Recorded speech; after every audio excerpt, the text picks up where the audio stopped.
जब गरुड़ देव ने भगवान राम को नागपाश में बंधे देखा तो वे संदेह में पड़ गए। उन्हें लगा कि अगर ये सचमुच भगवान हैं, तो वे इस बंधन से कैसे नहीं मुक्त हो पाते। इस संदेह को दूर करने के लिए वे भगवान शंकर के पास गए। शंकर जी ने उन्हें कहा, हे गरुड़, तुम्हारा संदेह दूर करने के लिए तुम्हें नीलगिरी पर्वत पर जाना होगा। वहाँ एक अद्भुत ऋषि रहते हैं, काकभुशुंडी। वे ही तुम्हारे सभी प्रश्नों का उत्तर दे सकते हैं। गरुड़ तुरंत नीलगिरी पहुँचे। वहाँ उन्होंने एक कौवे के रूप में एक ज्ञानी ऋषि को देखा।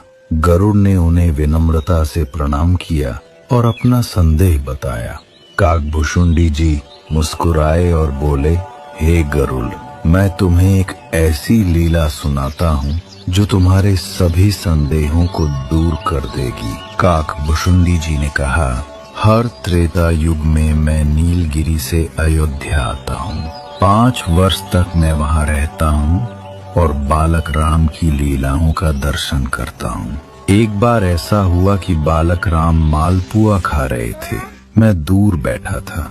राम जी ने मुझे देखा और मुस्कुराते हुए मालपुआ दिखाया। आओ खाओ।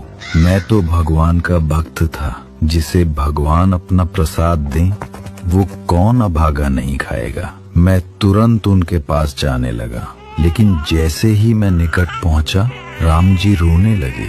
मैं डर गया और वापस भाग गया। फिर राम जी ने फिर से मुझे बुलाया, आओ आओ खा लो। मैं फिर गया, लेकिन फिर वही हुआ, राम जी रोने लगे। ऐसा 5-6 बार हुआ, जिससे मेरे मन में संदेह पैदा हो गया। क्या ये वास्तव में भगवान है? क्या भगवान अपने भक्तों के साथ ऐसा खेल खेलते हैं? नहीं, ये भगवान नहीं हो सकते। मैं तो माया के जाल में फंस गया था। राम जी वहीं बैठे थे, अपना हाथ फैलाए हुए।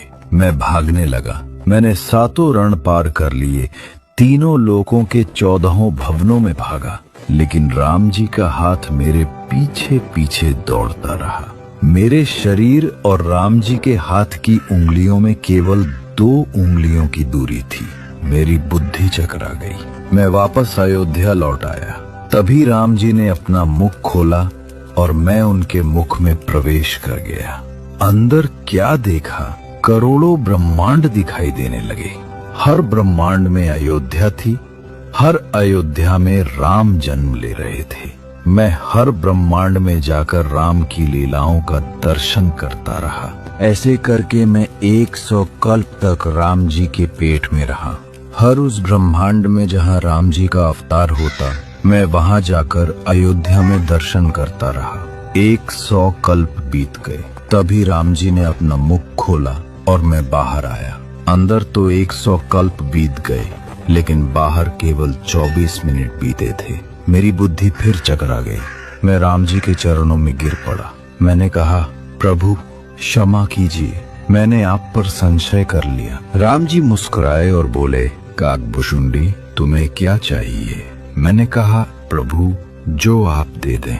तब राम जी ने कहा, तुम ज्ञानी बनो, विज्ञानी बनो, समस्त कलाओं और गुणों के धाम बनो। इस प्रकार मेरा सभी संदेह दूर हो गए। मैंने जान लिया कि राम जी केवल एक अयोध्या के राजकुमार नहीं हैं, बल्कि वे समस्त ब्रह्मांडों के स्वामी हैं। उनकी माया इतनी शक्तिशाली है कि वे समय और स्थान की सीमाओं को पार कर सकते हैं। गरुड़ देव इस कथा को सुनकर विस्मित रह गए और उनके सभी संदेह दूर हो गए।